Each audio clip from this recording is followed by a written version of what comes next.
नमस्कार, बहुत बहुत स्वागत है आपका। आप देख रहे हैं डिफेंस डिबेट। आपके साथ मैं हूं कुणाल गोस्वामी और इस डिफेंस डिबेट में हम बात करेंगे भारत से लेके आसपास के उन तमाम महत्वपूर्ण मुल्कों में क्या कुछ डिफेंस के लिहाज से एक के बाद एक महत्वपूर्ण परिवर्तन होने जा रहे हैं। जिन खाड़ी के देशों में युद्ध छिड़ा हुआ है वहां के ताजा हालात क्या कुछ कह रहे हैं, और भारत के पड़ोसी मुल्कों की अगर बात की जाए तो वहां पर किस तरह के नए ट्विस्ट एंड टर्न्स आ रहे हैं। और इन तमाम बड़ी इंटरनेशनल हेडलाइंस पर विस्तार से चर्चा करने के लिए दो बेहद खास मेहमान भी हमारे साथ कार्यक्रम में जुड़ेंगे। लेकिन इससे पहले कि मेहमानों का परिचय आपसे कराएं, शुरुआत पहली बड़ी खबर के साथ कर रहे हैं, जहां पर भारत की रक्षा प्रणाली मजबूत हो रही है। जी हां, चीन तिब्बत सीमा पर भारतीय सेना की ताकत बढ़ी है। आईटीबीपी को अत्याधुनिक अग्नि अस्त्र सौंपा गया है। सेना के आधुनिकीकरण की दिशा में यह महत्वपूर्ण कदम माना जा रहा है। तो multi targeted portable detonation device है यह अग्नि अस्त्र, जो भारतीय सेना को सौंपा गया है। आईटीबीपी की अगर बात करें इंडियन तिब्बत बॉर्डर पुलिस की, तो चीन तिब्बत सीमा पर इस अग्नि अस्त्र की अहमियत काफी बढ़ जाती है। तो तस्वीरें आपके सामने, जहां पर आईटीबीपी को यह अग्नि अस्त्र हैंडओवर कर दिया गया। सेना के आधुनिकीकरण इंप्रोवाइजेशन में यह अग्नि अस्त्र एक महत्वपूर्ण भूमिका निभाता हुआ नजर आएगा। कुल मिलाकर multi targeted portable detonation device इसे कहा जाता है। अब ग्राफिक्स के माध्यम से आपको बताते हैं कि अग्नि अस्त्र की बड़ी बातें क्या हैं। आतंकवाद रोधी और उग्रवाद रोधी अभियानों में यह गेम चेंजर बन सकता है। अगली बड़ी बात कि अग्नि अस्त्र एक multi targeted portable remote detonation system है। साथ ही साथ ये लंबी दूरी से या एक साथ कई लक्ष्यों पर फायर भी कर सकता है। इसकी रेंज 10 किलोमीटर तक की बताई जा रही है। बड़ी बात कि इससे मैन्युअली भी निशाना कोई भी डिफेंस का व्यक्ति साध सकता है, यानी ऑटोमेटिक और मैन्युअली दोनों ये काम करता है। इसे यूजीवी का उपयोग कर दूर से भी डिलीवर किया जा सकता है। आपको बता दें कि इसका उपयोग काउंटर इंटरजेंसी और काउंटर टेररिज्म ऑपरेशन में भी किया जा सकता है, और साथ ही साथ दूर से बंकर या ठिकाने को नष्ट करने, पुलों जैसे लक्ष्यों को ध्वस्त करने में भी सेना को मदद मिलेगी। तो अग्नि अस्त्र की क्या कुछ खास महत्वपूर्ण बातें हैं वो आपने देखी। अब चर्चा को आगे बढ़ाते और समझने का प्रयास करते हैं कि भारतीय सेना को हैंडओवर किया गया यह अग्नि अस्त्र कितनी खास और निर्णायक भूमिका भविष्य में निभा सकता है। दो बेहद खास मेहमान हमारे साथ जुड़े हुए हैं। रक्षा विशेषज्ञ अनुपम तिवारी हमारे साथ जुड़ रहे हैं, और साथ ही साथ विदेश मामलों के चेहरे जाने पहचाने संजीव श्रीवास्तव भी हमारे साथ जुड़ रहे हैं। बहुत बहुत स्वागत, बहुत बहुत शुक्रिया। अनुपम सर, शुरुआत आप ही से करूंगा। अग्नि अस्त्र की चर्चा लगातार हो रही है।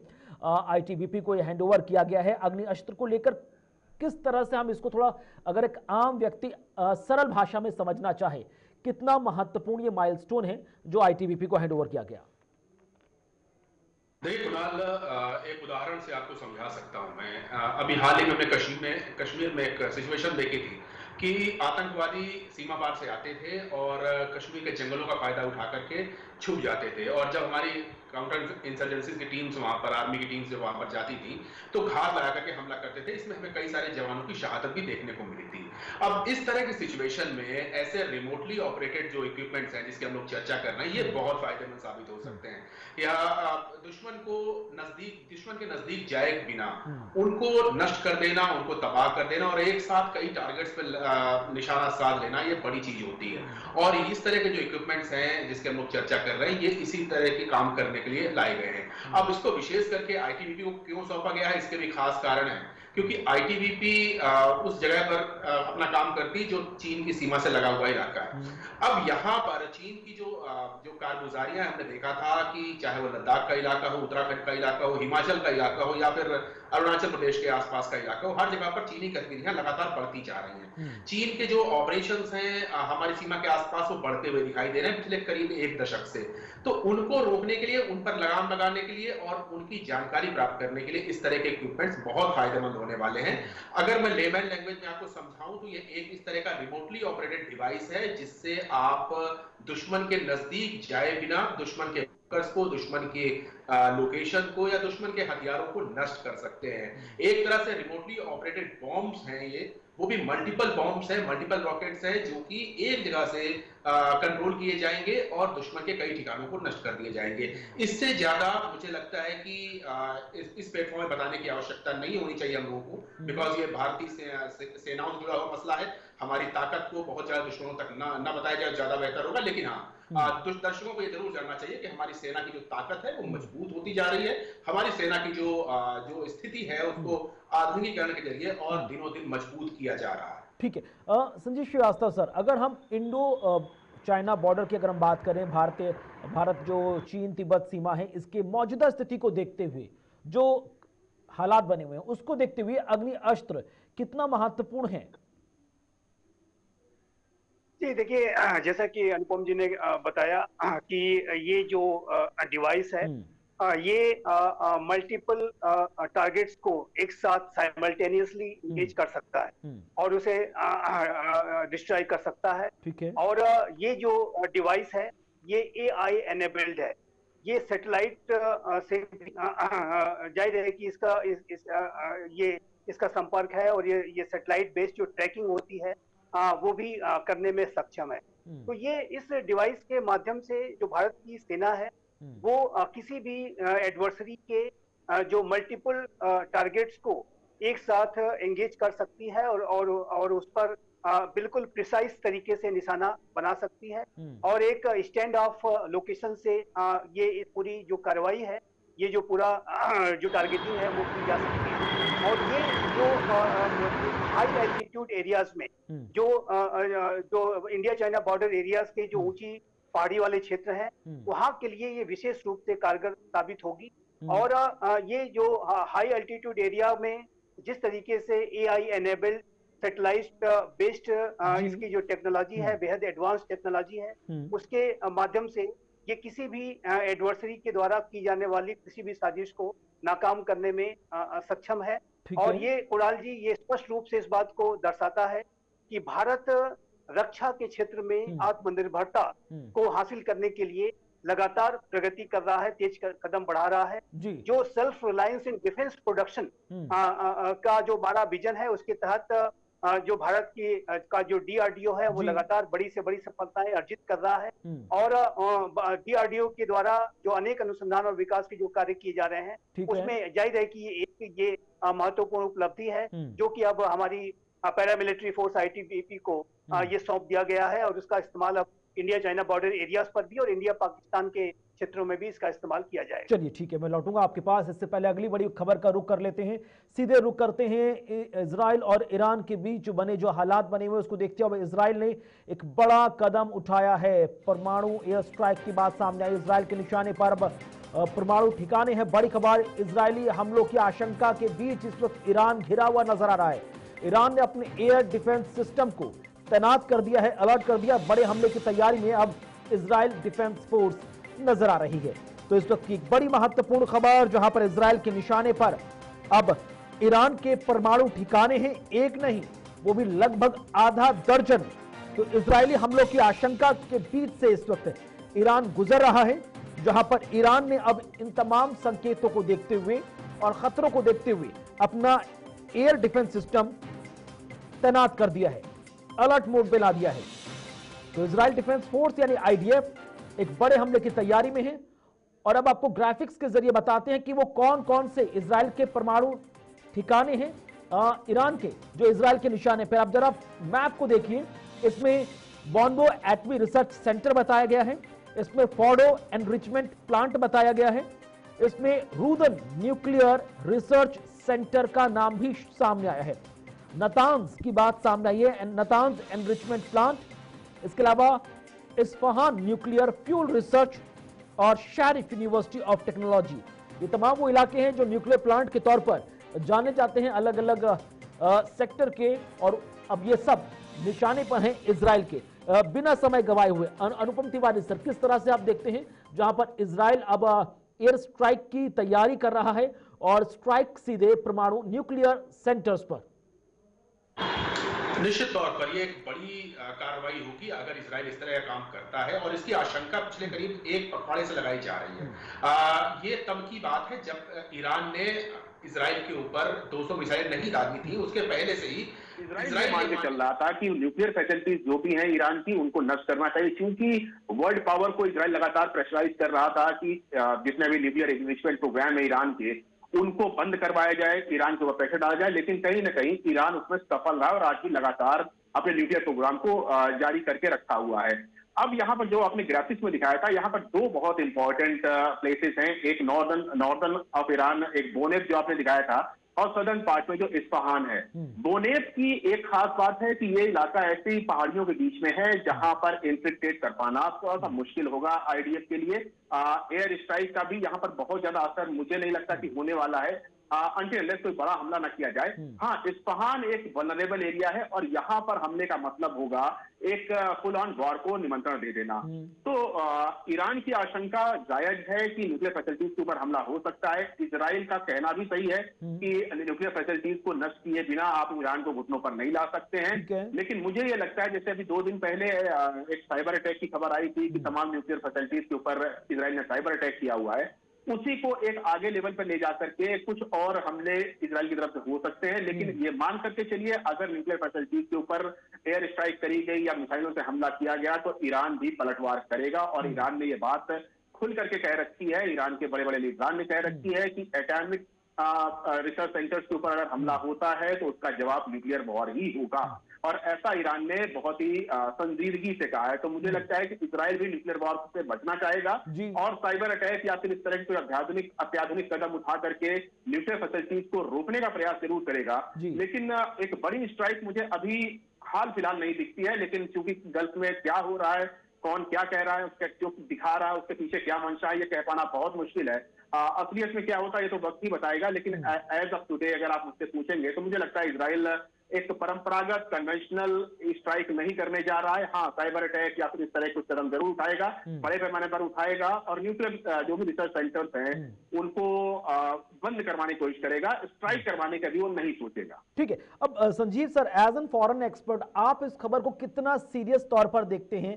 क्या ये महज हेडलाइंस में आने के लिए एक प्रेशर गेम क्रिएट करने के लिए इस तरह का बयान आईडीएफ की तरफ से सामने आया है, या फिर आपको लगता है कि आईडीएफ ने अगर कह दिया है तो अलर्ट मोड पे ईरान को होना चाहिए? देखिए, ईरान ऑलरेडी अलर्ट मोड पे है और उसके जो भी न्यूक्लियर इंस्टॉलेशंस हैं उनकी जो सुरक्षा को लेकर के ईरान के अंदर बहुत आशंकाएं भी हैं जी। और जाहिर है कि वो अपनी रक्षा की जो तैयारियां हैं वो उसने पूरी कर रखी हैं जो वो बेस्ट कर सकता है।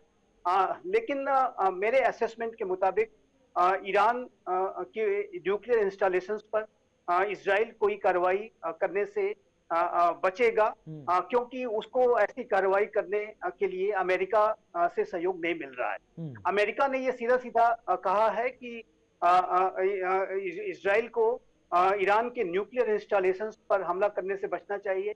इवन की जो उसके ऑयल की फैसिलिटीज हैं, ऑयल के जो इंस्टॉलेशंस हैं, उसमें भी अगर कोई बहुत ही बड़ी सब्सटेंशियल उसको क्षति पहुंचती है या कोई सिविलियन ऐसे इलाकों पर इजराइल कार्रवाई कर देता है कि जहां पर बड़ी संख्या में लोग मारे जाते हैं, तो फिर ये जो युद्ध है ये एक ऑल आउट वॉर में बदल सकता है, ये एक फुल ब्लोन वॉर में बदल सकता है। और जाहिर है कि तब इजराइल के द्वारा ये जो आतंकवाद के विरुद्ध उसका युद्ध है उसका रीजनल एस्केलेशन हो जाएगा। उसका ये जो स्वरूप है, या तो ये state versus non state actors के बीच का ये जो युद्ध है वर्तमान समय का, ये स्टेट टू स्टेट वॉर हो जाएगी। और कुणाल जी, यदि ऐसा होता है, यदि ईरान और इजराइल के बीच में कोई फुल ब्लोन वॉर छिड़ती है तो आप ये स्पष्ट मान लीजिए यूनाइटेड स्टेट्स ऑफ अमेरिका को भी सीधा उतरना पड़ेगा। और ऐसे में जो और यूनाइटेड स्टेट्स ऑफ अमेरिका ऐसी स्थिति में नहीं आना चाहता है, क्योंकि आप जानते हैं कि United states of America Russia Ukraine युद्ध में पहले से ही वहां पर वो इनडायरेक्ट तरीके से एंगेज्ड है, हैवीली एंगेज्ड है। अमेरिका में अभी इलेक्शंस चल रहे हैं और इलेक्शंस की जो प्रक्रिया है वो आप जानते हैं कि अमेरिका में कोई नया राष्ट्रपति 20 जनवरी के बाद ही वो 20 जनवरी को शपथ लेगा, फिर वो उसके बाद अपना कार्यकाल शुरू करेगा और तब तक ये जो लेम डक सिचुएशन है। तो ऐसे में ये जो पूरी स्थिति है अमेरिका के लिए अनुकूल नहीं है कि वो कोई सीधा युद्ध में जाए। और तीसरा, यदि कोई इस तरीके का युद्ध जिसमें कि अमेरिका सीधा उतरता है, तो फिर ये पूरी स्थिति को एक नए स्तर पर ले जाएगा और बहुत ही एक खतरनाक लेवल पर ले जाएगा, जो कि ठीक है। किसी भी तरीके के बड़े महायुद्ध में या विश्व युद्ध की तरफ ये ले जा सकता है। इसमें अमेरिका नहीं जाना चाहेगा। ठीक है। तो इसी वजह से अमेरिका की ये सलाह है कि इजराइल को कि उसको हमला तो अवश्य करना चाहिए, क्योंकि 200 बैलिस्टिक मिसाइल्स के माध्यम से जिस तरह से ईरान नहीं, ने लेकिन कार्रवाई संजीव की, सर एक चीज मैं चाहूंगा कि छोटा छोटा रिएक्शन आप दोनों दे दें, अनुपम सर भी और आप भी। अनुपम सर, एयर डिफेंस सिस्टम की हम लगातार बात करते हैं, हर एक अपनी कंट्री का होता है।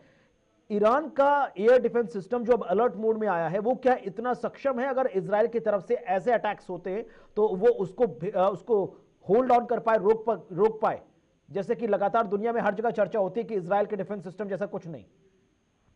देखिए, निश्चित तौर पर ईरान के पास जो अभी फिलहाल जो एयर डिफेंस सिस्टम है जो सबसे ताकतवर है वो रशियन ओरिजिन का S-300 है। और S-300 की जो क्षमता है वो इजरायली आयरन डोम के बराबर नहीं है, ये सभी जानते हैं। लेकिन फिर भी S-300 तमाम कोशिशों के साथ कुछ हमलों को नेस्तनाबूद तो जरूर कर सकता है। लेकिन अगर उस S-300 को लगातार रशिया से मैन्युफैक्चरिंग सहायता नहीं मिली या कुछ ऐसा हो जाता है कि जो सप्लाई चेन है वो बाधित हो जाती है, S-300 अगर नष्ट हो जाते हैं तो फिर उसके बाद ईरान के लिए बहुत मुश्किल हो जाएगा।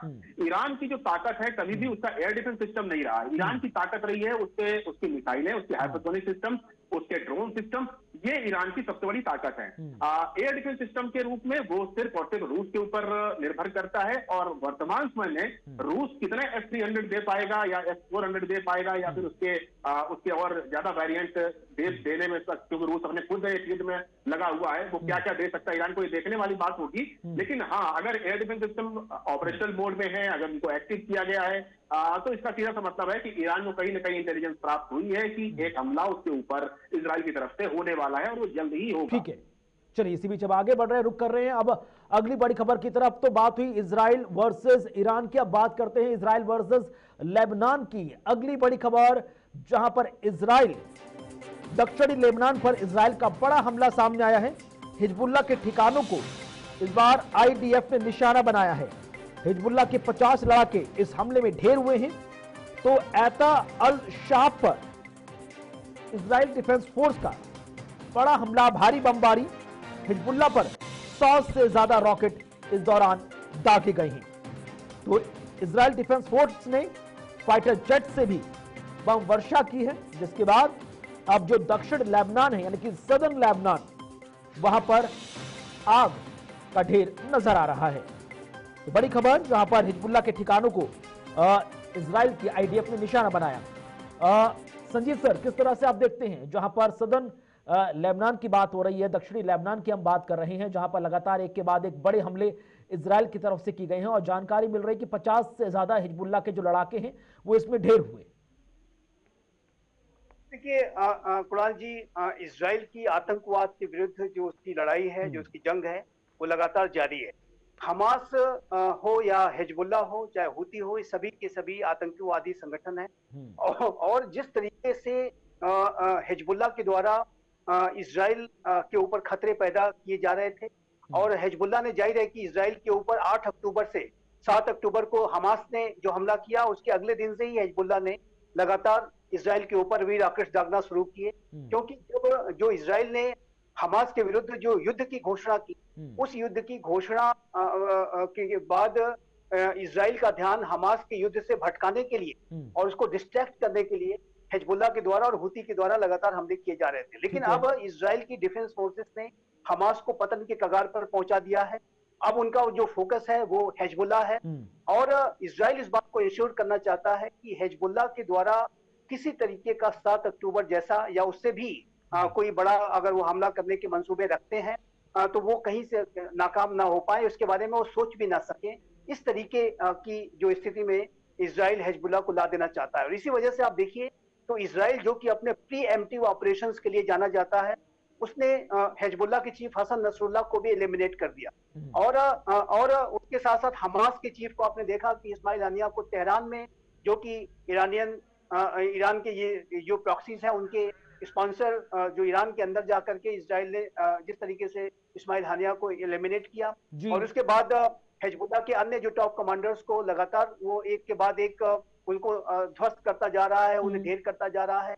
और वर्तमान समय में अगर सदर्न लेबनान की बात करें विशेष रूप से, तो सदर्न लेबनान का जो क्षेत्र है वहां पर हम हिजबुल्लाह ने जो टेरर की जो मशीन बना रखी थी, टनल्स का जाल जो बना रखा है, लगातार वहां पे हैवी जो अनेक तरीके के इक्विपमेंट्स वगैरह रखे हैं, वहां पे आतंकवादियों का जो एक कंसंट्रेशन था वो पूरी तरह से वो सैनिटाइज करना चाहता है, क्योंकि इजराइल ये चाहता है कि सदर्न लेबनान को एक सेफ जोन के रूप में डेवलप करे, ताकि सदर्न लेबनान से हिजबुल्लाह नॉर्दर्न इजराइल में कोई हमला न कर सके। आप जानते हैं कि नॉर्दर्न इजराइल में 60 से 80 हजार जो इजरायली नागरिक हैं वो इंटरनली डिस्प्लेस्ड होकर के अन्य इजराइल के इलाकों में चले गए हैं, और उनको वापस लाना तभी संभव हो सकता है कि जब सदर्न लेबनान में किसी तरीके के हमले की आशंका न हो। तो इस वजह से इजराइल की जो डिफेंस फोर्सेस हैं वर्तमान समय में सदर्न लेबनान में ऑपरेट कर रही हैं, और आप जानते हैं कि सदर्न लेबनान में जो यूनाइटेड नेशंस की जो पीस कीपिंग फोर्स है वो इस क्रॉस फायर में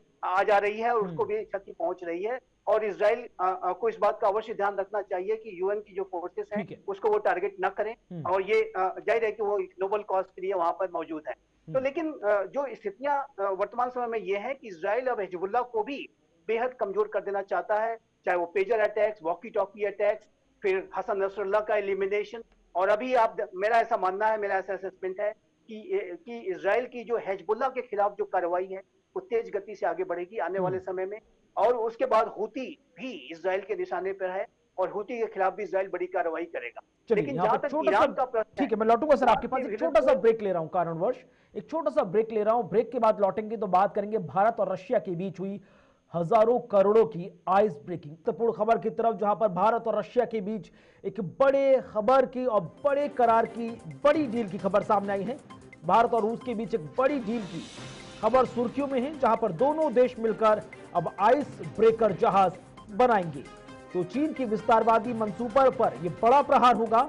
6000 करोड़ की यह डील बनाई जा रही है, जिसके माध्यम से आने वाले वक्त में एक नया समुद्री मार्ग भी ये दोनों देश मिलकर खोजते नजर आएंगे। तो आर्कटिक में भारत और रूस की डील की बात सामने आई है। 6000 करोड़ की यह डील है, जिसके माध्यम से कई आइस ब्रेकर जहाज दोनों देश मिलकर बनाएंगे। अब इससे पहले की चर्चा को आगे बढ़ाएं, कुछ महत्वपूर्ण जानकारियां आपके सामने ग्राफिक्स के माध्यम से कि आखिरकार आर्कटिक में भारत रूस की जो डील है वो कितनी महत्वपूर्ण है। दोनों देशों के बीच आइस ब्रेकर जहाज बनाने पर बात हुई है। दोनों देशों के बीच 6000 करोड़ की यह महत्वपूर्ण डील है, जिसमें 2 जहाज बनाने वाली कंपनी से संपर्क भी साधा जा रहा है। तो गैर परमाणु आइस ब्रेकर बनाने की तैयारी दोनों देश कर रहे हैं। अब रूस की जो आर्कटिक ओशन में दिलचस्पी क्यों बढ़ती जा रही है वो आप देखिए। दरअसल सालाना 15 करोड़ टन माल सप्लाई करना यहां पर रूस का लक्ष्य है। ये पूरा रूट 6 महीने बर्फ से ढका रहता है, लिहाजा आइस ब्रेकर जहाज की बहुत जरूरत है इंपोर्ट एक्सपोर्ट या फिर ट्रैवल करने के लिए। इसी के साथ नए बंदरगाह, नए टर्मिनल बनाने की तैयारी चल रही है, और इस पूरे मेगा प्रोजेक्ट के लिए रूस ने 2030 यानी 2030 तक का लक्ष्य रखा है, और इस लक्ष्य के भीतर रूस को 50 आइस ब्रेकर जहाज बनाने की अब जरूरत आन पड़ी है। अनुपम तिवारी सर, संजीव सर, एक रिएक्शन इस पर सबसे पहले कि यह आइस ब्रेकर डील कितनी महत्वपूर्ण है और इसके माध्यम से रूस और भारत किस तरह के हित साध रहे हैं। अनुपम सर।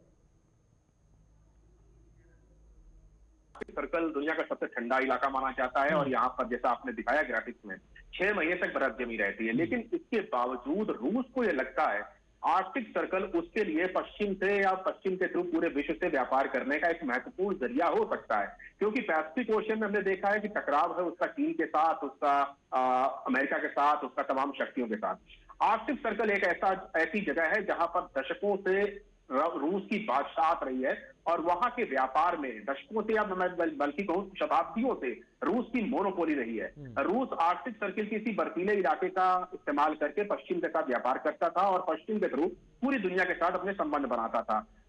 हाल के दिनों में अमेरिका ने रूस की इस ताकत को समझा है और पिछले कुछ दशकों में रूस की इस मोनोपोली को आर्कटिक के अंदर तोड़ने की कोशिश करी है। नए देशों के साथ गठबंधन बना करके नेटो के थ्रू और तमाम ऐसी जगहों पर जहां पर रूस की बादशाह थी उसको ब्रेक करने के लिए अमेरिका ने कदम उठाए हैं। तो रूस को यह समझ में आ गया है कि अमेरिका चूंकि इस जद्दोजहद में लगा हुआ है, तो इसके पहले अमेरिका पूरी तरह से रशियन मोनोपोली को आर्कटिक सर्कल में तोड़ दे। रूस को कुछ कदम बढ़ाने पड़ेंगे और कदम तभी बढ़ सकते हैं जब उनके पास इस तरह के जहाज हो, इस तरह के शिप्स हो जो कि निर्बाध रूप से सप्लाई को रूस से दूसरे देशों तक पहुंचाते रहे। अब यहां पर उसको जरूरत थी एक बड़े सहयोगी की, जो कि भारत के रूप में उसको मिल रही है। भारत का इससे फायदा यह है कि रशियन व्यापार के साथ भारत अपने आप को रूस के और नजदीक करेगा और विश्व की जो अर्थव्यवस्था है उसमें यह एक बहुत महत्वपूर्ण कदम होगा और भारत का क्योंकि इसमें हाथ रहेगा तो इंडायरेक्टली फायदा भारत को भी होगा। भारत की साइंटिफिक जो तरक्की है वो भी यहाँ पर देखी जा सकती है। इसके पहले भारत और रूस ने मिलकर के ब्रह्मोस डिजाइन करी थी, ब्रह्मोस मिसाइल, आज पूरी दुनिया उसका लोहा मानती है।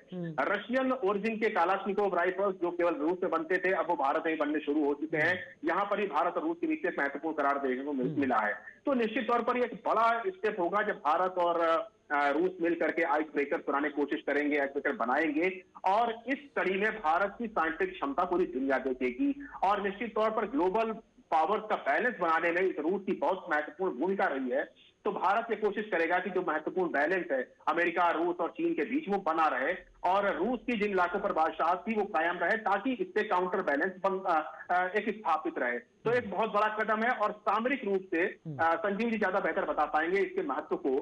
मुझे तो यही समझ में आ रहा है कि महत्वपूर्ण पॉइंट्स अपने रखेंगे, लेकिन संजीव सर मेरा एक सप्लीमेंट्री सवाल भी सुन लीजिए, क्योंकि नो डाउट ये पूरा प्रोजेक्ट चीन की विस्तारवादी सोच को लेकर है।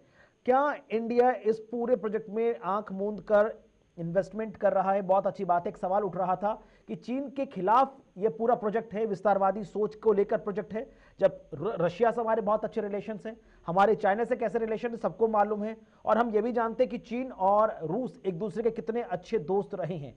तो ये ओवरऑल जो ट्रायोलॉजी है इसे थोड़ा एक्सप्लेन करें सर। देखिए, जैसा कि अनुपम जी ने कहा कि ये जो आर्कटिक जो रीजन है ये बेहद महत्वपूर्ण रीजन है और आर्कटिक के क्षेत्र में अपार संभावनाएं मौजूद हैं और रशिया नॉर्दर्न सी रूट को विकसित करने की कोशिश कर रहा है और जाहिर है कि वो उसके माध्यम से एक अल्टरनेट रूट विकसित करना चाहता है ताकि वो अपना जो व्यापार है उस सी रूट के माध्यम से, शिपिंग रूट के माध्यम से पश्चिमी देशों को कर सके। और जाहिर है कि रशिया की आर्कटिक क्षेत्र को लेकर के बड़ी महत्वाकांक्षाएं हैं और ये जो क्षेत्र है ये अभी भी जो प्राकृतिक संसाधनों के मामले में अकूत प्राकृतिक संसाधन यहाँ मौजूद हैं और उस क्षेत्र में हमने ये देखा है कि हाल के वर्षों में जो महाशक्तियों के बीच में एक जो कंपटीशन है वो देखा जा रहा है। आर्कटिक क्षेत्र की जो अपार संभावनाएं हैं उसको तलाशने में यूनाइटेड स्टेट्स ऑफ अमेरिका भी अनेक इनिशिएटिव ले रहा है, यूरोपीय राष्ट्र भी लगातार उसमें सक्रिय हैं और रशिया भी कहीं पीछे नहीं रहना चाहता और रशिया भी अपने संभावनाओं को और गहरे से गहरे तरीके से तलाशना चाहता है और वहां पर अपना वो प्रभाव भी बना के रखना चाहता है। तो ये जो पूरा क्षेत्र है रशिया के लिए बेहद महत्वपूर्ण है। लेकिन जो सबसे महत्वपूर्ण जो एक इंटरेस्टिंग घटनाक्रम आया है कि रशिया ने चाइना को, जिसके साथ वो अपनी दोस्ती लगातार बढ़ा रहा है, जिसके साथ वो अपनी पार्टनरशिप को नो लिमिट्स पार्टनरशिप अब कहता है, उसको उसने इस प्रोजेक्ट के लिए न चुन करके भारत को जिस इसे ज्वाइंट मैन्युफैक्चरिंग के लिए चुना है। ये जो non nuclear ice breaker ship जो बनाई जाएगी, 4 ऐसी शिप्स बनाने का प्रस्ताव है जो कि $750 मिलियन डॉलर्स का ये प्रोजेक्ट होगा और इसके माध्यम से भारत और रशिया इसमें अनुसंधान का कार्य करेंगे, विकास का कार्य करेंगे। ये इस बात को स्पष्ट रूप से दर्शाता है कि भारत और रशिया के बीच में जो ट्रस्ट का जो फैक्टर है वो कितना गहरा है, कितना मजबूत है। जैसा कि अनुपम जी ने कहा कि ब्रह्मोस की जो मिसाइल है वो हमने और रशिया के साथ मिलकर के हमने बनाई है और वो जो मिसाइल है आज सिर्फ भारत और रशिया अपने लिए नहीं बल्कि ये अन्य राष्ट्रों को भी, फिलीपींस जैसे राष्ट्र भी अब इसका इस्तेमाल कर रहे हैं, अन्य राष्ट्रों ने भी इसमें अपनी अभिरुचि दिखाई है और भारत इन मिसाइल्स का, दोनों ही राष्ट्र इन मिसाइल्स का जो एक्सपोर्ट भी कर रहे हैं और उससे आर्थिक मुनाफा भी कमा रहे हैं। तो ये भारत और रशिया का जो डिफेंस कोलैबोरेशन को लेकर के जो गहरा ट्रस्ट है और जिसमें कि रशिया न सिर्फ हमें अपने साथ मैन्युफैक्चरिंग के लिए प्रोजेक्ट में शामिल करता है बल्कि टेक्नोलॉजी भी वो शेयर करता है। और ये जो रशिया के साथ भारत का ये जो बॉन्डिंग है वो लगातार बनी हुई है। इस प्रोजेक्ट के में रशिया के द्वारा भारत को चुना जाना, चाइना को न चुना जाना, ये इसी बात को दर्शाता है। और मेरा ऐसा मानना है कुणाल जी कि दुनिया में चाहे कितने भी बड़े स्ट्रेटेजिक चेंजेस क्यों ना आ जाए, चाहे दुनिया में चाहे कितना भी ध्रुवीकरण क्यों ना हो जाए, चाहे ये नो लिमिट्स पार्टनरशिप कितनी भी गहरी क्यों ना हो जाए, भारत और रशिया के जो संबंध है वो इंटैक्ट रहेंगे। और वो जो संबंध है टाइम टेस्टेड रिलेशनशिप, इसी वजह से हम इसको कहते हैं। ये जो रिलेशनशिप है इसको हम special and privileged strategic partnership कहते हैं।